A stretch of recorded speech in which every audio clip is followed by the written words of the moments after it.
Hi and welcome to Inkscape for Teachers. This video is inspired by one I watched recently by Atomic Shrimp.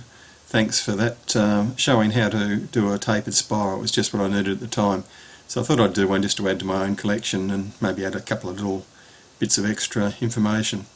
So here we go. I'll just scroll over to the side off the page here, and we'll start with the spiral tool here, or F9, and you can drag out a spiral. You can alter the number of turns here using that control.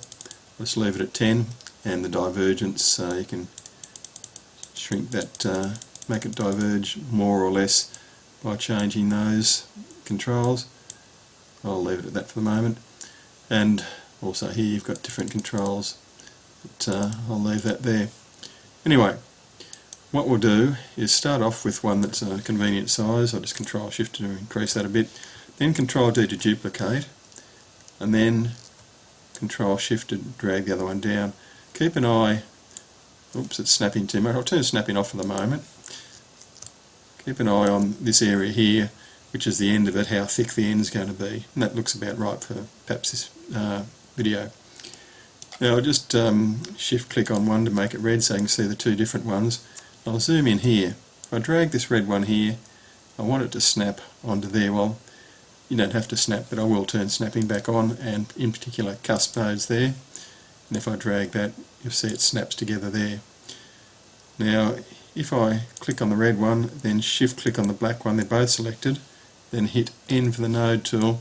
With two nodes on top of each other, I can drag a marquee around both of them and hit this icon here to select them both, to join them. That didn't seem to work, so I'll just zoom out and see what's going on. Oh, I know what I've done. I've got to convert them both to paths first. These are still spirals which I can click on, and if I go back to the spiral tool you can alter these parameters here. But once I convert them to paths you won't be able to do that, but we have the flexibility of joining nodes, which is what I wanted to do.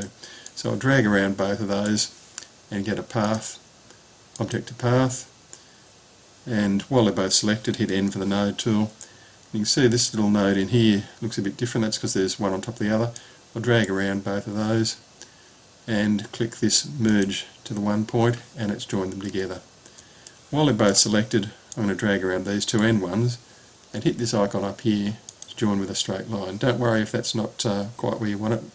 We can fix that up in a minute. In fact, I'll fix it up now.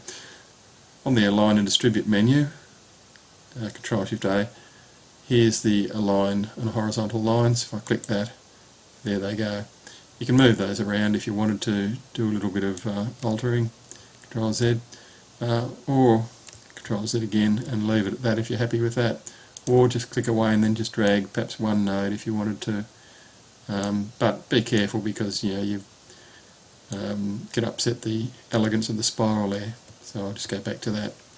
Anyway, now that it's one object, I can give it a fill and a stroke. If I wanted to, I'll leave the stroke at black.